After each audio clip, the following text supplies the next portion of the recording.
Hello, hello. Casey here. Just as for a podcast, I just figured I would go live. Normally, I turn the Zoom on and just start talking. I just had an event in AZ. I'll probably do a different podcast to go over that and the whole experience because I was so charged and nervous about the speaking event. So I'll have to do like what helped me through that, some tips and tricks, how it went, and all that shit. But today, we're going to talk about the Golden Girls, the trauma of the Golden Girls. And if you have any questions, just pop them in because I think it'll be fun to kind of have a podcast with some live interaction. I was not supposed to be successful. Hey there, Casey Ship here, fitness model, hormone expert, and a master energy healer. I help goal-oriented women clear out the reason why nothing has worked and finally step into their purpose and get everything they've ever wanted. So who's watched, I know you've probably seen the Golden Girls. I'm standing up showing you my shirt. It says Girl Talk and it has all the girls on it, man. Blanche, Betty, and Dorothy and Sophia, and a lot of you, if you follow me for a while, I used to watch that shit all the time. I grew up watching it. It's very comforting. And those of you that don't even know what it is, it's a show that came on Lifetime, I think. And it's these four, is it four? 1, 2, 3, 4 little old women. And I mean, Betty White was in it. And they lived in Miami. They retired. Some of their husbands died and, all this stuff. And they lived together in this house in Miami. And, the show is about them going through their shit, but it's pretty funny. One's like a hoe. One's just a prude, rude, miserable lady. The little old lady, she's Sicilian and she don't give a fuck. And she's kind of like the wise one who just says what she thinks. And then the other one's kind of like a ditz, but she's very wise at the same time. And she's from a place called St. Olaf in Minnesota, I think. And she always speaks in like German and she makes up all this bullshit stories. And anyway, it's an awesome show. It ran for a long time, very successful show, and it's still running. Well, I watched it, in this past year, really, and we do the trauma-informed approach. We have a trauma-informed approach to fitness and health. And apparently it's getting known that what we do is more about the mindset, emotional, and the soul work and stuff like that. Thank God, because women that come in and think that, like we had one lady come in and says, oh, I've handled all my stuff. I've handled all my ADHD. I've gone to therapy. I've done all that. I just can't get past, I've had fucked up relationships. We broke up all these times and her energy was just like, what? Chaos, chaos, chaos. Can't lose weight and all this. So I'm like, oh, and you've gotten everything under control with therapy, right? There's just so much missing right now. People think that therapy helps. Therapy should be like the fucking minimum. Therapy should be taught in school, and it's not. And then you graduate to soul work. Okay. Soul work. That's what we do. That's the trauma informed, the whole body, the holistic approach, regulating your nervous system, because most of us were in survival mode, and therapy just, it just stops at a certain point. It's very, it's same with medical field, Western medicine, they leave a lot out. It's not integrative. It's not taking the whole person in. So anyway, I watched this show, and when I watch it, I get ideas for content, and it just teaches me a lot about where people are at. And right now, you probably have your favorite Golden Girl, right? You probably have your favorite. Somebody asked me, I think Crystal on my team was like, who's your favorite? I'm like, hell, I guess it would have to be Sophia, because she is wiser and she doesn't give a fuck, so, and she likes to have fun. So I probably would go with Sophia. Now, I wanted to break down, hopefully you enjoy this. Would you like to know what I think and my conclusions about each of their traumas? Because it actually got painful to watch. I had to kind of stop watching it. I'll watch it now, but it didn't get painful to watch. I'll still watch it. It's just, I can see things so clearly, and where it connects with the audience, I'm like, God damn, can they not see that this is coming from that? And I don't think people can see that. So here I am. Okay. You will be emotionally intelligent when you leave this conversation. That's my intention. So here we go. So, okay, we've got Blanche. All right. She's the hoe. She's this one. Blanche, she's the hoe. And I shouldn't say that, because it's not a bad thing, right? A sexual woman, we're all sexual. Most women think they have no libido, and really it's circumstantial. I'm like, tell me right now, if your ass met a guy on a flight, in the grocery store, at the gym, and he's hot as fuck and he wants you, would you fuck him? And how many times would you fuck him if you wouldn't get in trouble? Would that be fun for you or what? Most of them would be like, yeah, they'd get Liddy in the slitty. Do you know what I'm saying? So baby, you have a sex drive. It's just circumstantial. There's some stuff going on right now that makes you not want to have sex. And so that's actually what we help with as well in Hot Moms. So anyway, so I don't say hoe like it's a bad thing. I think a sexual woman's fucking great, man. Like Yanni rules. Okay. It's very powerful to own that. And the reason women don't own it is because of shame. from religious shame, from their mommy shame. Like there's so much stuff. But when really, if we weren't taught any of this stuff and we weren't programmed right or wrong, we would probably be having a lot more sex than we do. You know what I'm saying?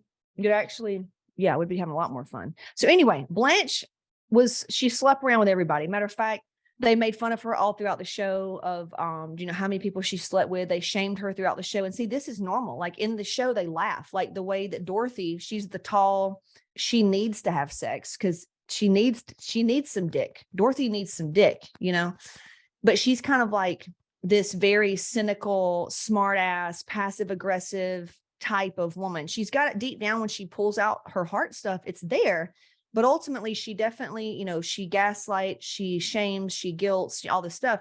And they shame Blanche a lot. And in the show, they're like, in the show, they make it funny. But that's the problem with with everybody right now is people think that this is like funny. And it's like, yeah, you just shamed her for like sleeping around because she doesn't know how to handle grief. You know what I'm saying? Which everybody's like, well, Casey, that's too sensitive. I understand what you're saying, but I also want to educate everybody else because why not? If you could be smarter and more intelligent, why wouldn't you be? Because don't you want to be really fucking happy and get what you want? Absolutely. So Blanche was loose.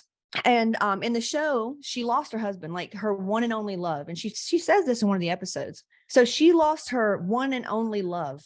And she said it. She goes, since he died, she's been trying to look for the love in any man she thought she thought she would find it in just men, right? She was just chasing the feeling of love and connection.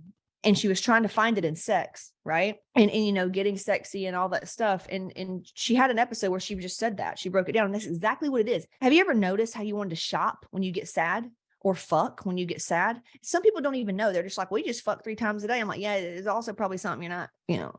Make sure you're fully feeling all of your stuff. And that way we're not trying to fuck it away, you know, scroll it away, spend it away, work it away. You know, it's hard. It's really hard. And I have an addictive personality and an obsessive personality. Like I'm the one that can teach this shit because I know the energy very well. So she handles grief by fucking, right? She's trying to fill the void like a lot of women do with alcohol, with drama, with food. They don't know how to feel. So they're trying to find the feeling outside themselves. And hers was just through a man. So that was hers. And number 2, we've got Dorothy. So Dorothy, okay, she was married. Okay, so let me back up. Dorothy, I know a lot of you that's following the stories like, I know the story. So Dorothy apparently was the way they tell the story was like not pretty growing up. She was one of the like smart, she was very intelligent girls in school, but she wasn't the popular sexy girl. And even her mom kind of makes fun of her for that. And I think she got turned down at the prom. Something happened, like lots of trauma here that a lot of us go through in school. We don't feel like we're the chosen one. We don't feel like we're the pretty one that other girls get the guys kind of thing. So she carried that in and she prides herself in being very intelligent. And so a lot of people feel like that, like because they're intelligent, because they went through that in school, they look at people that are pretty and hot and whatever, and they think they're better than them deep down because of their trauma in fucking school, right? And the whole time it was just trauma that never got dealt with, right? So anyway, that was her. And then the first guy I think that showed her some attention was this guy named Stan. He turns out in the TV show to be like this douchebag that is kind of like a loser, but ends up having money. And he's just kind of like not a deadbeat dad, but just kind of, they portray him as one of those guys that wounded women attract in their life that can't provide. They're not a good father and they cheat. So wounded women attract these types of men. I know. I used to be one. So when you hear all this, you don't need to point fingers or shoot negative darts at me. I'm telling the truth. My truth is how I see it. It could be different for you, but everything can be shifted and changed if you don't like how your life is. You just got to clear out some of your shadow shit, some of your closet shit, some of your dark shit, and then get what it is the fuck you want. The reason we don't have what we want is because we don't think we can have it. It's just old programming and stories. So that's Stan. Okay. So apparently she gets with Stan in high school, or she gets drunk. She does something where he's that one guy that's giving her some attention. So she fucks him and gets pregnant that night or that day and ends up getting married to him because remember, shame is in the thing. Right? When you get pregnant by somebody, there's so much shame. So you need to marry them, says the Bible. That's where she went wrong. Okay. So she gets married to him, devotes her whole life for her one kid and to be a wife. He ends up cheating on her. Right. That's her story. So he cheats on her, and then their whole fucking rest of her life, she's this wounded, scorned woman who hates men and prides herself on being the most intelligent and blah, blah, blah, blah, blah. And meanwhile, the whole time, she's really just a very insecure young girl at heart, starving for love, right? And even in some of the movie parts, she gets chronic fatigue where she's going to doctors and they can't tell her what's wrong. And really that she's got chronic fatigue, because when you grow up thinking that you're not enough and all this stuff that happens, and her mom, Sophia, is kind of abusive to her. She's very emotionally and verbally abusive to her as well. Makes fun of her height, makes fun of how she looks. And, she ends up, doing what we all do. We don't feel like we're enough. So we try to, work the most and be the most and have the best body and do the most so that we can prove that we're enough. And our bodies are like, fuck you. I'm going to give you adrenal fatigue, thyroid issues, IBS, colitis, all these autoimmune disease. Yeah. You know what I'm saying? So that was her trauma. And then next we have Betty White, which she grew up in like St. Olaf, which you could just think of growing up in an extremely religious community where it's like that movie. I can't remember what the name of the movie is, where they keep all these people, they're like Amish people, and they keep them in this community. And they tell them like there's monsters outside, and it's the legit person that dresses up like this monster that kills people. If they go out and then they end up breaking out of the woods and realize there's a whole world out there and they've been like brainwashed. It's like that. Like Rose grew up like that. And so she's kind of got this ditzy false sense of how things get to be. And she's she holds she bites her tongue a lot. She doesn't speak up a lot. And then she blows up and like says sometimes hurtful things, which a lot of women do because our power has been taken away. We grow up thinking that it's supposed to be this way and you're supposed to do it this way. And we're taught these fucked up stories. And then we get into the real world and we're like, whoa, this person's doing me wrong. This is going on. Da, da, da, da, da. You know what I mean? So that's hers. But she has all these women have very good hearts. They just have all their fucked up stories that's causing them to live the lives that they're living and go through the shit they're going through. Because me, if I had to be a golden girl and I had to be in a house with other women, first of all, I would probably not create that in my life. Maybe create it where I've got my own mansion and maybe she lives next to me if we're going to go that route. And I don't want a man because I could have a spouse if I wanted one, because I could attract that, because I could be that. I could be a vibrational match for that if I really wanted one. I wouldn't just give up if my husband's something here, it just depends on what you want. It's just this whole movie line. It's just victim of circumstance. It's the wounded feminine at its core. That's what the Golden Girls is. And then they all come together and realize how much they need each other. And that's like the Golden Girls. And they have each other's back and whatnot. But, just watching the whole story kind of just makes me go, wow, they never dealt with this. They never dealt with this, never dealt with that. I can see it. And it's just a movie line, but I don't know if you've ever seen it like that. So anyway, that's my take on the Golden Girls. Like that's how I see when I watch it and when it plays out, even like Sophia, the reason Dorothy is the way she is Sophia grew up, an immigrant, and all her stories and how she had to survive. And then her dude that she attracted, like they had she was a wounded woman. He was in his wounded masculine. He ends up dying. And she's just got all this scorned, wounded energy towards men that then creates Dorothy's programming that says men aren't good. And then she attracts Stan. It's just all this shit. And it's really just so fucking easy. And you're like, Casey, well, how do we get out of this? Do you want to know how to get out of this? So the way that you get out of this is you understand your birthright, which is literally all those cliche things that you hear of. You can be, have, do anything is true. And you have to look at the feelings that don't feel good. Let's just say money is a struggle for you. That tells you right there, there's something in you that doesn't feel like deserves it. A lot of people can trace it back to religious abuse, where they taught this thing where it's not good to be wealthy, or it's not good to be rich, or money is bad. You can view it. You can look at that, trace it back to your mom and dad, your ancestors, what they went through. So you have to look first at where are you struggling? It could be with health. It could be with body. It could be with relationships. And so you have to look at where you're struggling first. And then like me right now. So we're looking at this house. We were going to close on the mansion, right? And then now we're looking at this other place, and it's just part of growth. But the reason that it's right now and I don't already have what I want is because I had so much programming that everything had to be hard. I was afraid of success because I thought it could be taken from you. I had to go and really look at why I think the way I think. because our thoughts are things, right? Even Dispenza, thank God there's a man, because if women say it, we're crazy. If a man is saying it, thank God he is saying it intellectually, because I simply cannot put things into words like he does. He articulates it so well, like Peterson. But Dispenza, it was even saying, like, if you know stress creates a chemical reaction, throws your hormones off, right? You know that. It's scientifically proven that stress does that.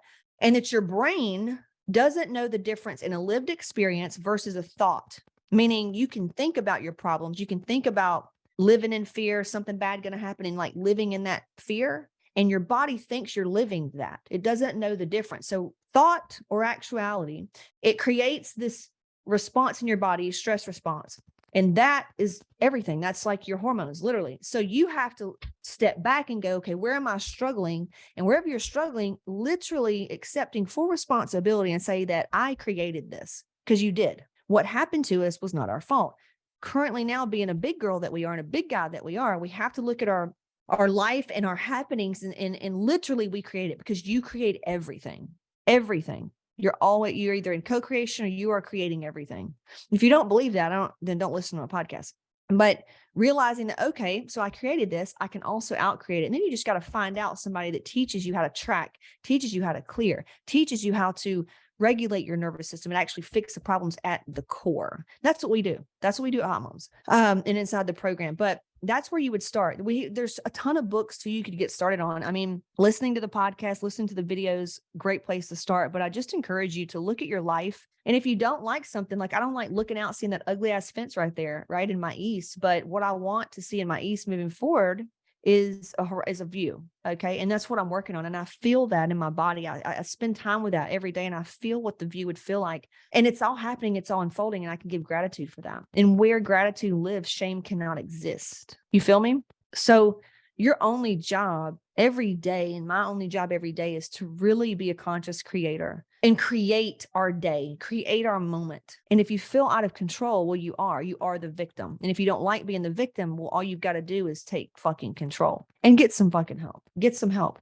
Hyper independence is just a trauma response. So, do this for your kids, do this for your community. It feels really good. I encourage you. I can't tell you how good it feels to connect with others. And we're all the same deep down. We are all human beings.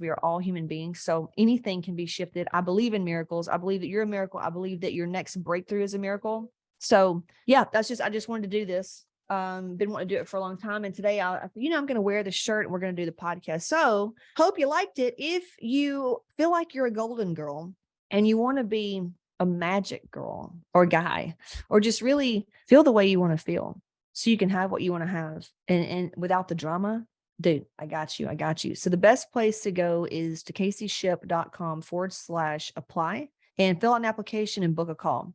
You'll do like a 15-minute chat with us and see what's going on, what's manifesting for you right now. And we are trained experts. Matter of fact, the people that take your call they are trained health coaches. They are trained nurses. And we have doctorates of hypnotherapy, alignment coaches. That's who you're going to be talking to. All right. A group of experts among a group of experts. We're trained in this. We know how to, based on what you're saying, we know exactly like where you're stuck. Maybe things that you can't see because you're emotionally attached to it. We can help you have these breakthroughs in just a small amount of time. So I encourage you to go fill that application out, book the call, share the podcast and all the other stuff. Let us know what you want us to talk about, because otherwise I'm just going to fucking share what's on my mind. All right. Talk to you soon. See you next time. This is it. I've got a free training, caseyshipp.com/register. Be sure to grab that and then join my free Facebook group and just reach out. Struggle is not required. So hit me up, caseyshipp.com/register. Talk to you soon.